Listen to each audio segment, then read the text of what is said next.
Tuloy ang pagbuhos ng ulan sa malaking bahagi ng Benguet. Sa Baguio City nga, binahanan naman ang Barangay City Camp Lagoon. At may ulat on the spot si Haji Rieta. Haji?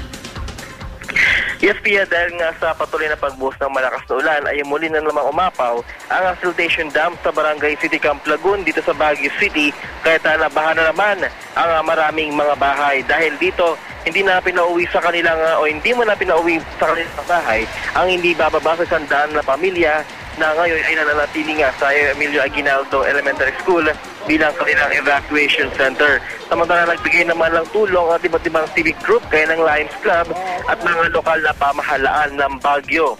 At halos kabila din ng mga landslide kahapon, inilikas ang 7 tao matapos gumuho ang lupang kinatitirikan ng kanilang bahay. Kaya naman ang PNP car ay nagpakalat na ng 200 mga pulis sa buong Benguet upang bantayan ang ilang kritikal na lugar, ang Camp 7, ang Tublay at ang Lawakan. Ayon kay Regional Director Chief Superintendent Benji Magalong, ito raw ang kanilang response sa madalas na landslide. Bukod daw sa mga pulis, Pia, ay nakibugnay na rin daw sila sa iba't ibang civic groups.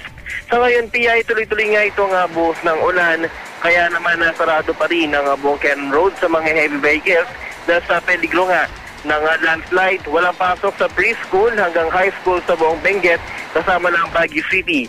Pia, yan mga pinakalinis muna dito sa Benguet. Balik sa Pia. Maraming salamat, Haji Rieta.